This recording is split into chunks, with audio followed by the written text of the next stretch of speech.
My name is Mary, and I grew up in what most people would call a typical middle-class family.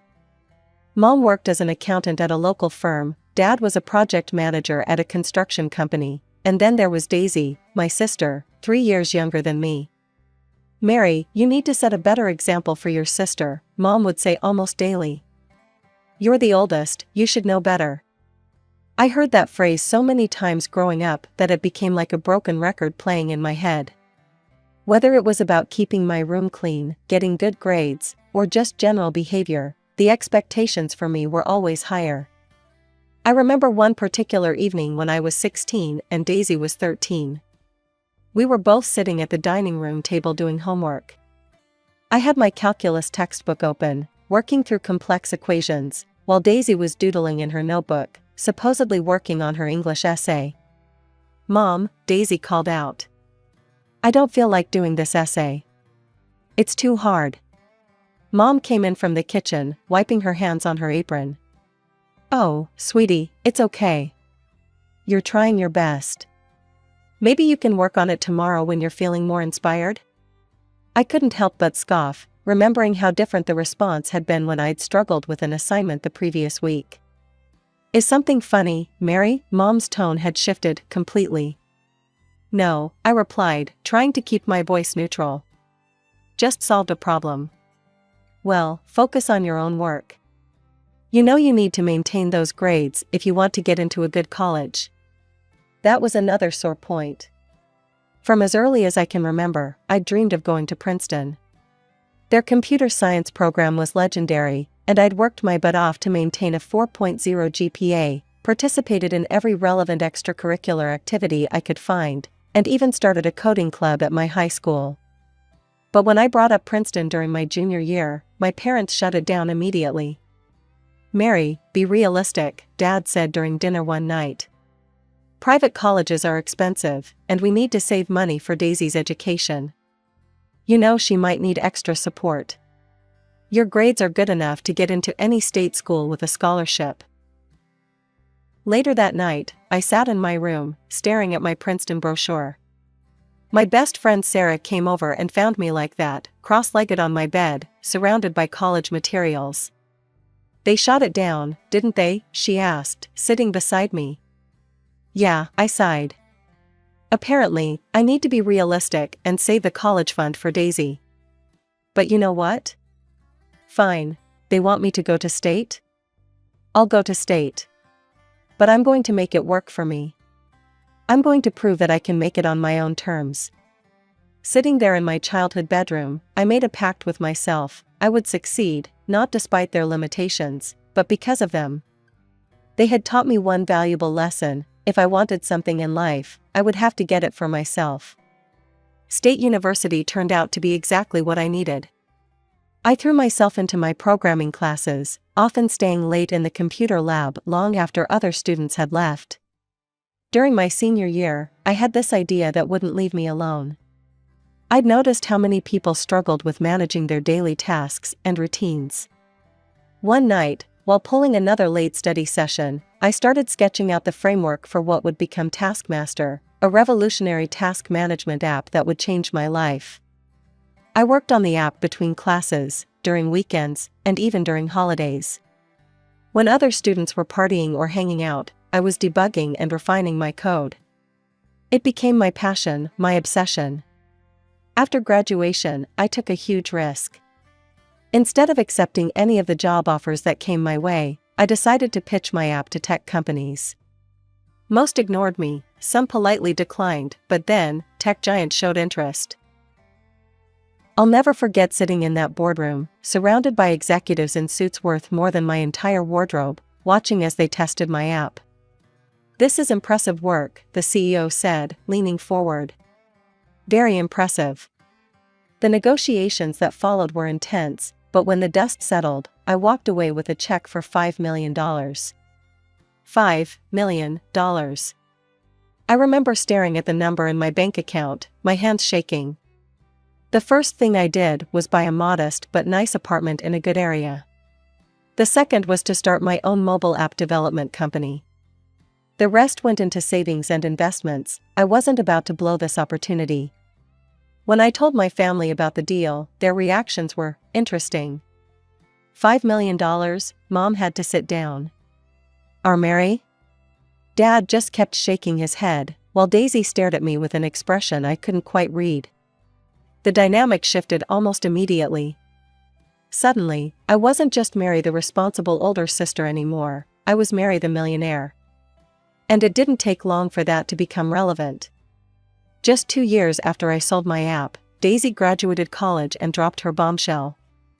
I'm getting married, she announced during Sunday dinner. Tom proposed. I was genuinely happy for her. Tom seemed like a nice guy, and Daisy was glowing with excitement. Without hesitation, I offered to give her $20,000 for the wedding. Mom cleared her throat. You know, Mary, weddings these days are very expensive. I looked between them, confused. $20,000 is a lot for a wedding gift. But it's nothing to you now, Daisy said, her voice taking on that wheedling tone she'd perfected since childhood. And it's my only wedding. Don't you want your little sister to have her dream honeymoon too? We've been looking at this amazing resort in the Maldives. I sat there, feeling the familiar pressure of their expectations. The thing is, they weren't entirely wrong, I could afford more. And it was Daisy's wedding, a once-in-a-lifetime event. After some discussion and guilt-tripping, I agreed to pay for their honeymoon at the luxury resort in the Maldives on top of the wedding gift. After the wedding and honeymoon, a pattern started to emerge in my family's behavior that I couldn't ignore anymore. It was subtle at first, wrapped in jokes and casual comments, but it grew more obvious with each passing week. I bought Mom a designer handbag for her birthday. She smiled, but then said, "Oh, this is nice," though I saw a prettier one in the window of that luxury boutique downtown. But of course, this one is lovely too. Dad wasn't any better. When I helped him with some car repair costs, $1,000 for a new transmission, he chuckled and said, "You know, for someone who makes millions, you're pretty tight with your wallet." Could have thrown in an extra grand for new tires too. They meant these comments as jokes, but they stung. Each time I gave something, it felt like I was being measured against my bank account rather than my intentions. One Sunday afternoon, I was having coffee with Mom when she casually mentioned, "You know, your sister really loved that coffee maker you got her as a housewarming gift." Though she mentioned seeing a fully automatic espresso machine that would have been perfect for their morning routine. I set my cup down perhaps a bit too hard. "Mom, that coffee maker cost $500. Well, yes, but..." She waved her hand dismissively. "When you have as much as you do, what's a few hundred more between sisters?" Speaking of Daisy, she and Tom had been back from their honeymoon for 3 months, and they were still living with our parents. I found this odd, considering Tom had a decent job in finance and Daisy had started working as a marketing coordinator. "Why don't you guys look for your own place?" I asked Daisy one day while helping her organize her cluttered room, the same room she'd had since high school. She flopped onto her bed, surrounded by shopping bags from various boutiques. "Ugh, have you seen rental prices lately? It's ridiculous. We'd be throwing away money." "But you both have jobs." "Mary, not everyone can just buy an apartment outright like you did," she interrupted, rolling her eyes. "Some of us have to be practical." The irony of her calling living with our parents practical while surrounded by designer purchases wasn't lost on me. Mom had started dropping hints too. Every family dinner included some mention of the housing market. "Did you see that tiny house down the street sold for $500,000, she'd say, shaking her head. "It's criminal what they're charging these days. Normal people can't possibly afford to buy anything anymore." She'd always emphasize normal people while giving me significant looks. During one such dinner, she sighed heavily. "You know, when your father and I bought this house, things were different. Young couples could actually afford to buy homes. Now," she gestured at Daisy and Tom. "These poor kids don't stand a chance in this market." I dropped by my parents' house one Sunday afternoon, letting myself in with my spare key. The scene I walked into seemed oddly serious. Mom, Dad, Daisy, and Tom were huddled around the dining room table, papers spread out everywhere. They quickly shuffled them away when they saw me. "Oh, Mary, we didn't expect you today," Mom said, her voice a bit too bright. I caught glimpses of house listings and printouts of mortgage rates before they disappeared into a folder. "Just thought I'd stop by." "Everything okay?" "Everything's fine," Daisy chirped, but there was something in her voice I couldn't quite place. I didn't push it. If they were looking at houses, that was their business. Maybe Tom's parents had offered to help, or they'd saved up enough for a down payment. Either way, I was just glad they were finally planning to move out. 2 weeks later, Mom called. "Mary, we need to have an important family discussion. Can you come over tomorrow evening?"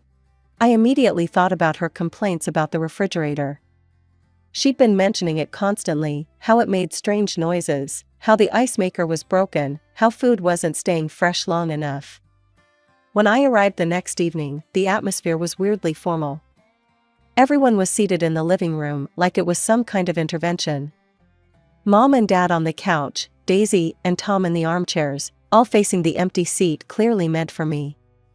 "Mary," Daisy started as soon as I sat down, her voice serious. "We've been having some family discussions." I nodded, waiting for the refrigerator request. "Tom and I have decided it's time for us to have our own home." "That's great," I said, genuinely pleased. "That's definitely the right decision." Daisy exchanged looks with our parents before continuing. "Well, since you're so successful now, and you have more money than you know what to do with." She paused for effect.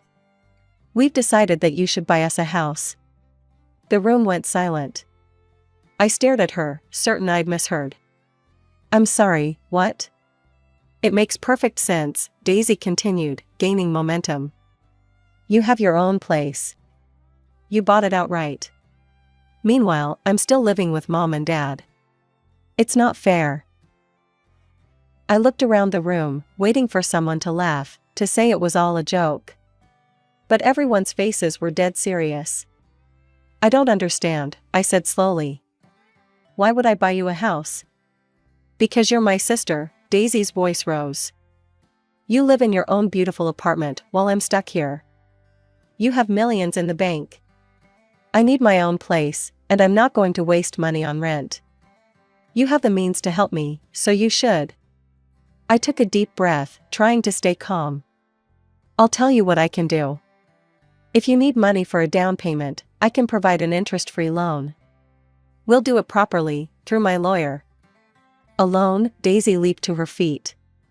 "Are you kidding me? You're just jealous, because I'm happily married and you're alone with your precious money." The accusation hit me like a slap. "Jealous? I gave you $20,000 for your wedding and paid for your honeymoon in the Maldives. That money could have covered my living expenses for a year." "Oh, here we go," Daisy sneered. Poor Mary, always counting pennies, despite her millions. "You're pathetic." "I earned every cent I have," I shot back, my own temper rising. "I built my company from nothing. I live within my means and invest in my business. I have employees who depend on me, obligations." "Obligations to everyone except your family," Mom interjected. Her face was a mask of disappointment I remembered from childhood. "I'm ashamed of you, Mary. How can you be so stingy?" "Stingy?" I laughed incredulously. "I've given Daisy more money in the past few months than most people make in a year." "And yet you live in your nice apartment while your sister has to live with her parents," Dad added. "What kind of sister are you?" I looked around the room at their hostile faces, my own family, looking at me like I was some kind of monster for not handing over hundreds of thousands of dollars on demand. Daisy stood up, smoothing her designer dress that I suddenly remembered was a birthday gift from me. "Here's how this is going to work. Either you buy us a house, a nice house, not some cheap starter home, or you're no longer part of this family. It's your choice." Mom and Dad nodded in agreement. Tom sat silently, looking uncomfortable but not disagreeing. I looked at each of them in turn, Mom, Dad, Daisy, Tom. These people who had raised me, grown up with me, and were now trying to extort me. Without another word, I picked up my purse and walked to the door. "Mary," Mom called after me. "Don't you dare walk out that door." I paused with my hand on the doorknob, but didn't turn around. Walking out that door meant losing my family, but staying meant losing something equally important, my self-respect. I opened the door and left, their angry voices following me down the driveway. The bombardment started almost immediately after I left. My phone buzzed constantly with messages and calls from Mom and Daisy. I finally read some of them after a sleepless night. "How dare you walk out on your family like that?" Mom's first message read. "After everything we've done for you." That last part made me snap. I called her back, my voice shaking with anger. "Everything you've done for me? Like what exactly, Mom? When I wanted to go to Princeton, you told me to figure it out myself. When I needed help with college, you said I should be independent. I worked 3 part-time jobs during college, just to afford a tiny apartment with roommates. We raised you," Mom shouted through the phone. "We put food on the table, clothes on your back. That's called being a parent, Mom. It's the bare minimum. Everything else, my education, my success, my company, I built that myself. While you were saving money for Daisy's college fund, I was working my ass off to make my own way. Aunt Linda's birthday party was the following weekend. I almost didn't go, but she'd always been kind to me, and I didn't want to miss it because of family drama. When I arrived at the restaurant, Mom, Dad, and Daisy were already there, sitting at the far end of the long table. I took a seat near Aunt Linda, and for a while, everything seemed civil. Then came the toasts. Aunt Linda's friends had just finished a sweet tribute to her when Mom suddenly stood up, wine glass in hand. Her cheeks were flushed, she'd already had several glasses. "I'd like to say something," she announced. "About ungrateful children who forget where they came from." The room went silent. Horror dawned on Aunt Linda's face. "My daughter Mary," Mom continued, her voice bitter, "sits there in her expensive clothes, with her millions in the bank, while her own sister needs a house. She refuses to help family. She's become a selfish, greedy person who—" "That's enough, Helen," Aunt Linda stood up. "This is not the time or place." But Mom wasn't finished. "She owes everything to us, and now she won't even help her sister buy a decent home." "Oh my God," my cousin Rachel whispered beside me. "Is she serious?" Daisy jumped in, her voice shrill. "She made me get a lawyer's contract, just to consider helping with a down payment." "Her own sister." I stood up, my chair scraping loudly against the floor. "I gave you $20,000 for your wedding and paid for your honeymoon. You're demanding I buy you an entire house." The other guests sat in stunned silence, forks frozen halfway to mouths, as years of family dysfunction played out before them. "I know Mary's been more than generous," Aunt Linda said firmly. "She helped pay for Tommy's diabetes treatment last year, and Sarah's college books." Other relatives started chiming in. Cousin Mike mentioned how I'd helped with his car repair. Aunt Sarah brought up the time I'd paid for her emergency dental surgery. With each example, Mom's face grew redder. "So she helps everyone except her own sister," Daisy shrieked. I couldn't take any more. I walked over to Aunt Linda, hugged her tightly, and whispered, "I'm so sorry about all this. Happy birthday." Then I left, the sound of arguing voices fading behind me. Later, I learned that the party essentially ended after I left, with guests quickly making excuses to leave. Several relatives called me afterward to offer support. The Facebook notification popped up on my phone 2 days after the birthday party disaster. My cousin Rachel had tagged me in a comment, "Mary, you need to see this." I clicked through to my mother's page and felt my stomach drop. There it was, a public declaration for all to see. With heavy hearts, John and I are officially disowning our eldest daughter, Mary. Her selfishness and ingratitude have shown us that she cares more about money than family. From this day forward, we have only one daughter, our beloved Daisy. The post had dozens of comments, mostly from family friends expressing shock and confusion. I sat there staring at my phone, feeling oddly calm. They'd finally done it, turned their emotional manipulation into a public spectacle. Without hesitation, I blocked them all: Mom, Dad, Daisy, even Tom. Phone numbers, social media, email, everything. It felt like cauterizing a wound, painful, but necessary. 2 months of blessed silence followed. I threw myself into my work, started therapy, and began to heal. Then came the call from Aunt Linda. "Mary, your mother's been trying to reach you," she said, her voice concerned. "She says it's urgent. She seems desperate." Before I could respond, my phone buzzed with an unknown number. Somehow, I knew who it was. "Mary," Mom's voice was thick with tears. "Please don't hang up." I stayed silent, waiting. "Everything's falling apart," she continued. "We're going to lose the house. The loan we took out for Daisy's wedding, we used the house as collateral. We can't make the payments anymore." My grip tightened on the phone as she continued. "Your father lost his job. We're barely making ends meet. Please, Mary, we need help. You're our only hope." "I'm your only hope?" I repeated. "I thought you only had one daughter now." "You forced our hand," she snapped. "If you'd just helped your sister." "You're a stranger to me now, Mom," I interrupted. "You made that choice.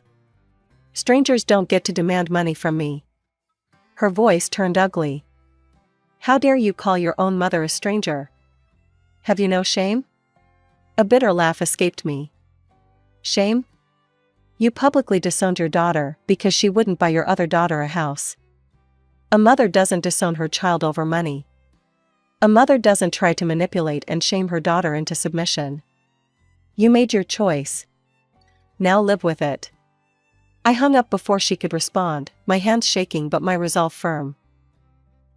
The truth came out during a Sunday brunch with Aunt Linda, 3 months after Mom's desperate phone call. "Your father's not unemployed," she said, stirring her coffee. "He just switched to part-time work because he wanted a better work-life balance. And there's no bank threatening to take their house. They made it up to guilt you into giving them money." I should have felt angry, but instead, I felt oddly relieved. The manipulation was so blatant, so transparent, it somehow made everything clearer.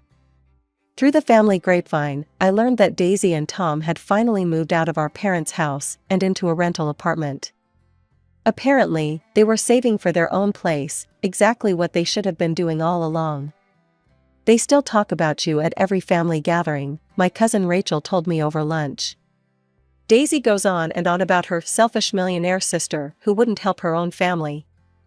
"How do the others react?" Rachel laughed. "Honestly? Most people try to avoid inviting them nowadays.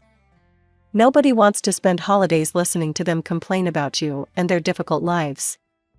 It was during that conversation with Rachel that something clicked inside me.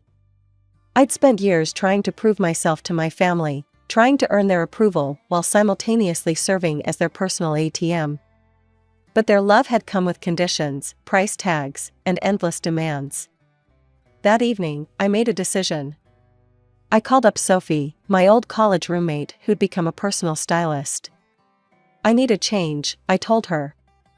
"A complete transformation." The next few months were a whirlwind. Sophie helped me revamp my entire wardrobe, replacing my practical programmer clothes with pieces that made me feel confident and powerful. I started seeing a high-end cosmetologist who helped me develop a skincare routine that made me glow. I got a new haircut, shorter, edgier, more me. But the changes weren't just external. I started saying yes to things I'd always been too busy or too cautious to try. When my friend Jessica suggested a spontaneous weekend trip to Paris, I went. When my coding buddy Mark invited me to join his rock climbing group, I gave it a shot. I expanded my social circle, joining a book club and a women's entrepreneurship network. I started mentoring young programmers, especially girls who reminded me of myself at that age. My company continued to grow, and I found myself surrounded by people who appreciated me for who I was, not what I could give them. 1 year after Mom's Facebook post, I received an invitation to my cousin Tommy's wedding. My parents and Daisy would be there, but for the first time, the thought didn't fill me with dread. Last week, I was going through some old photos and found one from my college graduation. I barely recognized the girl in the picture, so eager to please, so desperate for approval, so afraid of standing up for herself. I thought about how she'd feel knowing where she'd end up, successful, strong, and finally, gloriously free. I took that photo and put it in a frame on my desk. Not as a reminder of what I'd lost, but of what I'd gained. Sometimes, walking away isn't an ending, it's a beginning. Sometimes, the family you're born into isn't the family you're meant to keep. And sometimes, the greatest act of self-love is simply saying no to those who treat your boundaries like suggestions, and your love like an ATM.